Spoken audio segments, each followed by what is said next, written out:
ओम शांति। अॼु मुंहिंजा तारीख़ 9/6/2026। अॼु मिठा बाप दादा ॾींदा मिठी ॿार बाप सां गॾु उड़ण जे लाइ कंप्लीट प्योर ठहो, संपूर्ण सरेंडर थी वञो। हीअ देह मुंहिंजी न आहे, बिल्कुलु अशरीरी ठहो। कृष्णा ऊची मंज़िल ते पहुचण लाइ कहिड़ो दर निकिरी वञणो खपे। उत्तर आहे, कई ॿार माया जी तूफ़ान सां ॾाढा ॾकंदा आहिनि।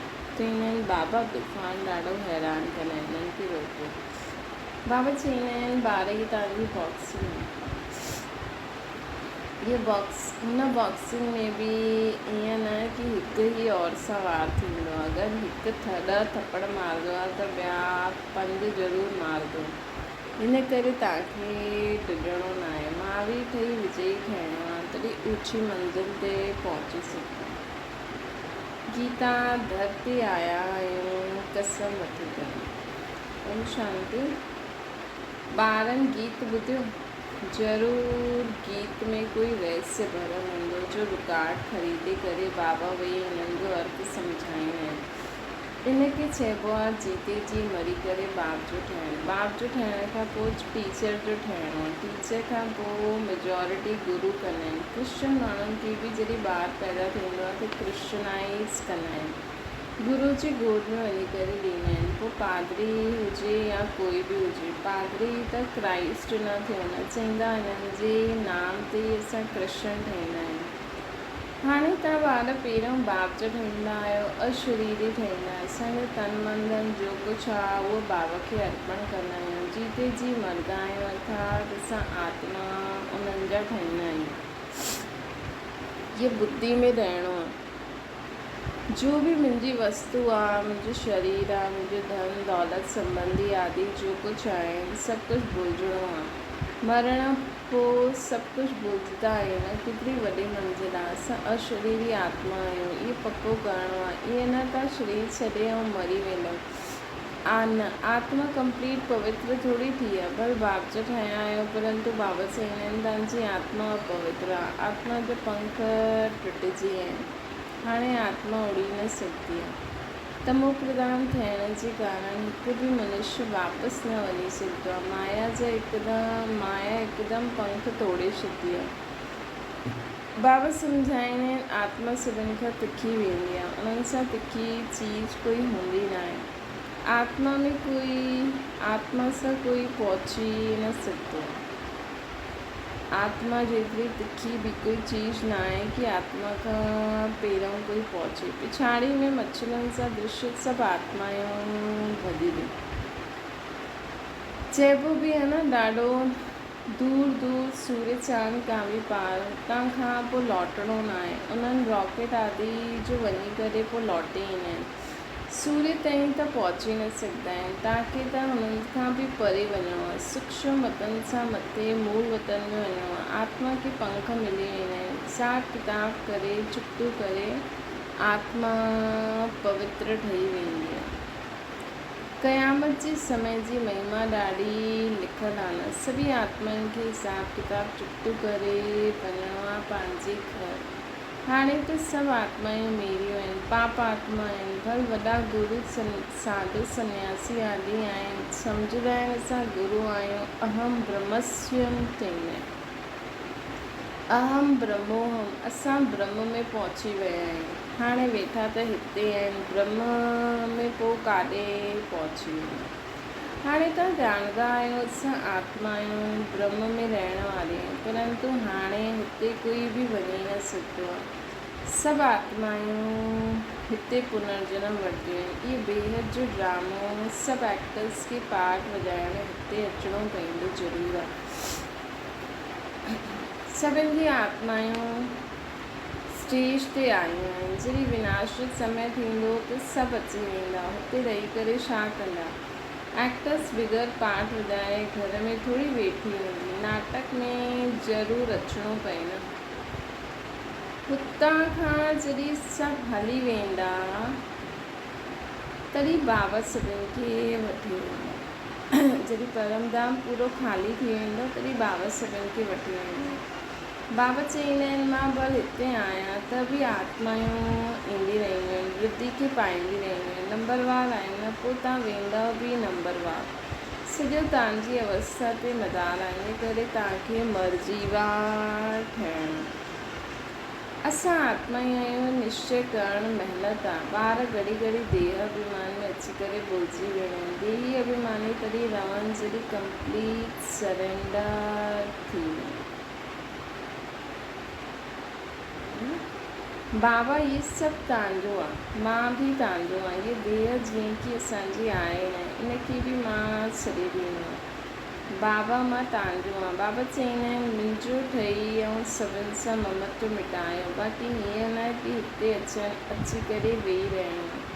तव्हांखे पंहिंजो धंधो दौरी करिणो आहे, घर संभालणो आहे, ॿारनि खे कर्ज़ उतारणो आहे, माता पिता जो उन्हनि जी सेवा जो उजूरो ॾियणो पए। माउ बाप जी पालना जो कर्ज़ चढ़ंदो आहे ॿारनि ते। हाणे बाप तव्हांजी पालना करनि था। शुरू में जो बि आया हुया सभिनि झटि सरेंडर कयो, पाण वटि कुझु बि न रखियो। सरेंडर कयो न, हुन धन सां तव्हां भारत खे पावन ठाहियो था। भारत ई बिल्कुलु पवित्र हुयो। भारतवासी जहिड़ो पवित्र सुखी कोई न थी सघंदो आहे। भारत सभिनि खां वॾो तीर्थ आहे, जाते पतित पावन बाबा अची करे सॼी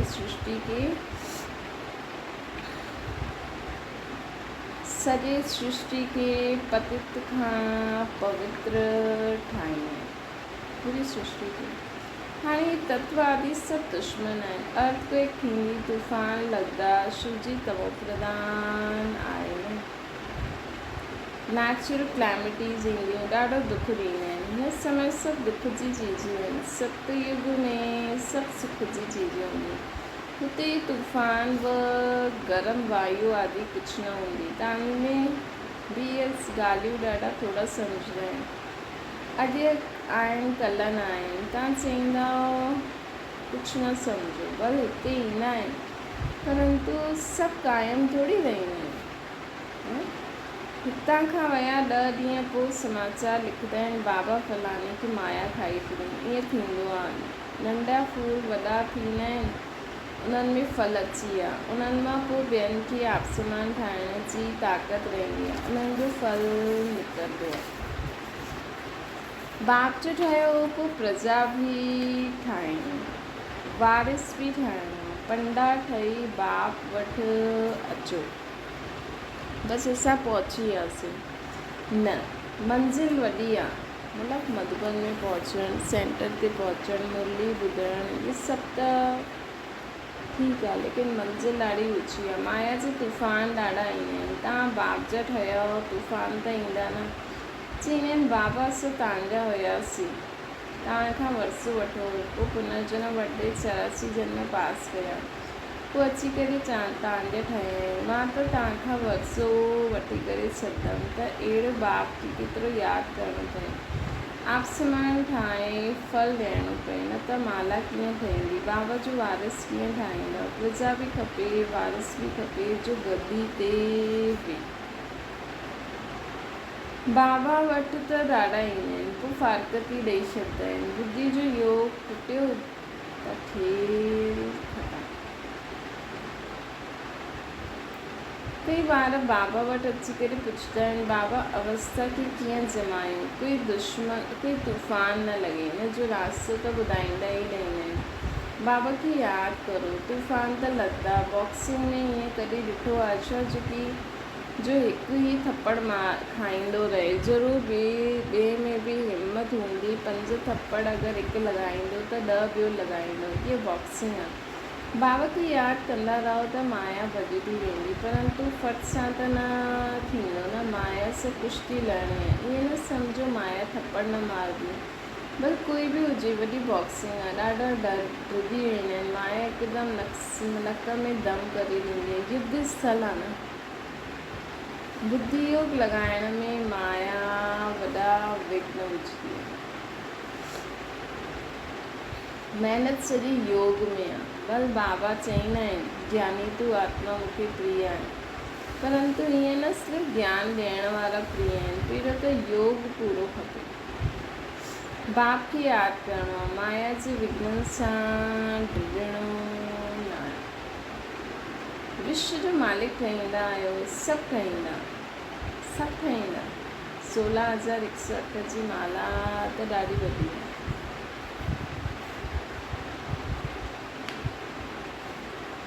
अंत में अची करे पूरी थींदी। त्रेता अंत ताईं केतिरा प्रिंस प्रिंसेस ठहींदा, कुझु त निशानी आहे न। 8 जी बि निशानी आहे, 108 जी बि निशानी आहे। ये बिल्कुलु राइट आहे। त्रेता अंत में एतिरा 16,108 प्रिंस प्रिंसेस हूंदा। शुरू में त न हूंदा, पहिरियों थोरा हूंदा, पोइ वृद्धि थींदी वेंदी। उहे सभु ठहींदा हिते ई आहिनि। चांस ॾाढो सुठो आहे, ॾाढी महिनत, परंतु महिनत ॾाढी आहे। गीत में बि चईंदा आहिनि न, कॾहिं न छॾंदासीं, मरी वेंदासीं। बाबा इहे तन मन धन सभु तव्हांजो आहे। असां अशरीरी ठही तव्हांखे यादि कंदा आहियूं। बुद्धि योग तव्हां सां लॻाईंदासीं। बाबा पोइ चईंदा आहिनि इहे सभु तव्हां ॿारनि जे लाइ ई आहे।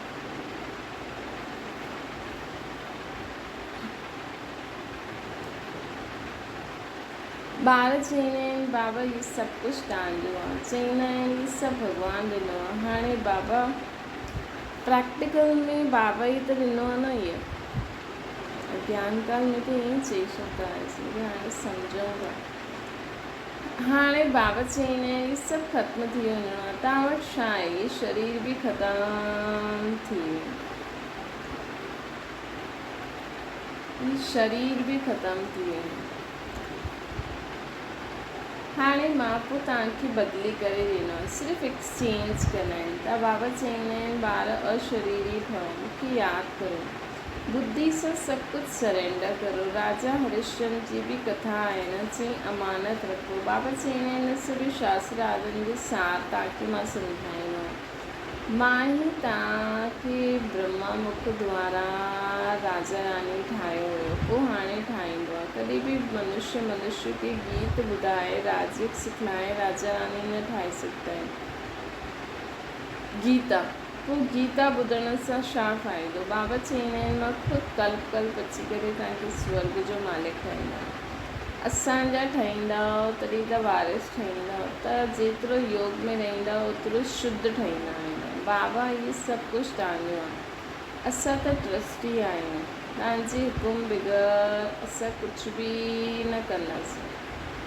शरीर निर्वाह कीअं करिणो आहे उहो बि मत वठंदासीं। असां तव्हांजी श्रीमत ते ई हलंदासीं। अक्सर कॾहिं ग़रीबनि जी ग़रीब ई पूरो पोता में ॾींदा आहिनि। साहूकार त ॾेई न सघनि, सरेंडर थी न सघनि। कोई वीरलो निकिरंदो आहे, जीअं हिकु जनक जो नाम आहे न, ॿार आहिनि जो जॉइंट प्रॉपर्टी आहे, त उहो अलॻि अलॻि कीअं थिए? साहूकार माण्हू पंहिंजी प्रॉपर्टी कढी कीअं सघनि जो सरेंडर थियनि? बाबा त ग़रीब निवाज आहे, सभिनि खां ग़रीब त मातायूं आहिनि, उन्हनि खां ग़रीब जास्ती कन्याएं हूंदियूं आहिनि। कन्याउनि खे कॾहिं वर्सी जो नशो न हूंदो आहे। ॿार त बाप जी जागीर जो नशो रहंदो आहे, त उहो सभिनि खे छॾे पोइ वैकुंठ जो वरसो वठिणो हूंदो आहे।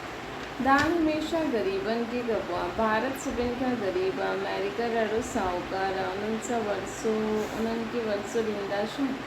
भारत सभिनि खां साहूकार हुयो, ॿियो कोई धर्म ई न हुयो, सिर्फ़ु भारतवासी ई हुया। हिकु भाषा हुई, गॉड इज़ वन, मां वन सॉवरेंटी, वन धर्म, वन भाषा स्थापना कंदो, वन ऑलमाइटी, वन गवर्नमेंट स्थापना कंदो आहे। वन सां पोइ 2 3 थींदा।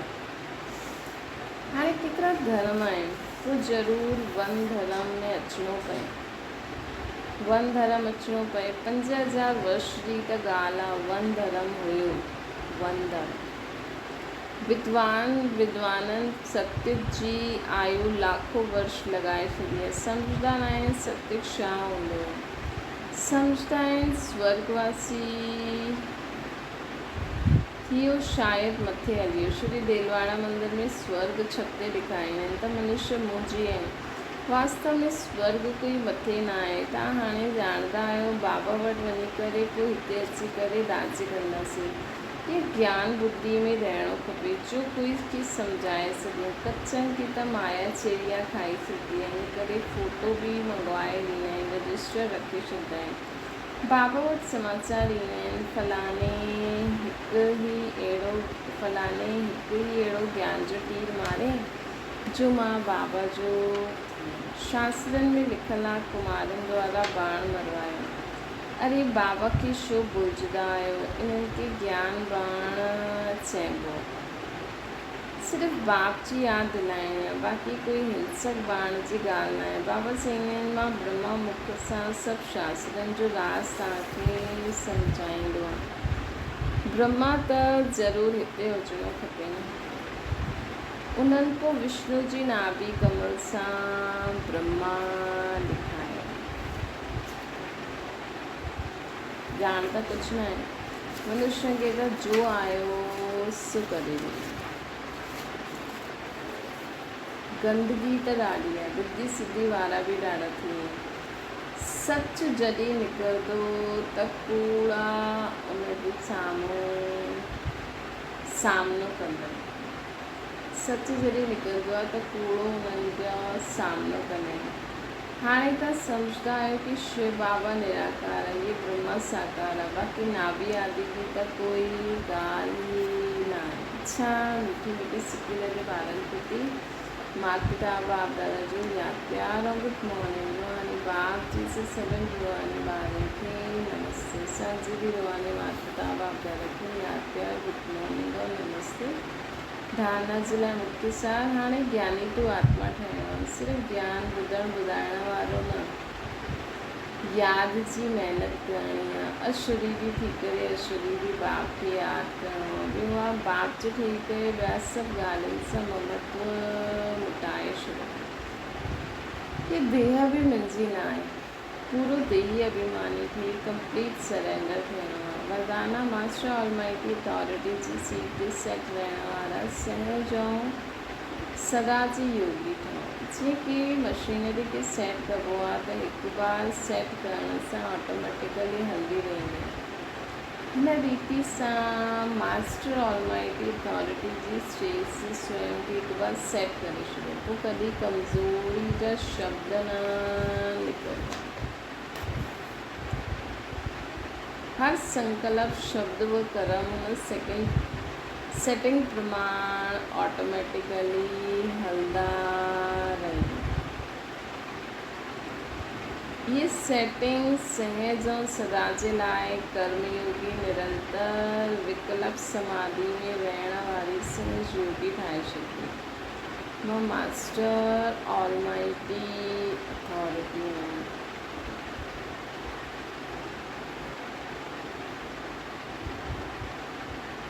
स्लोगन आहे, मां जे बजाए बाबा बाबा चइणी यादि जो प्रूफ आहे। अव्यक्त इशारो, जो सहनशील आहे वो ड्रामा जी दाल ते ठहरी सघंदा आहिनि, हर्षित रही सघंदा आहिनि। सहनशील आहे त ड्रामा जी दाल खे पकड़ण बि मुश्किल आहे। हिन समय जो बि कर्म कंदा आहियो उन में करन करावनहार जी स्मृति सदा रहे। कराइण वारो बाप आहे, करण वारा निमित्त आहिनि। अगरि ये स्मृति रखी कर्म करो त अनुभव थींदो कि साक्षी थी जीअं पाठ था वञनि। साक्षी थी जीअं पाठ था वञनि। अच्छा ओम शांति। बाबा खे यादि करो।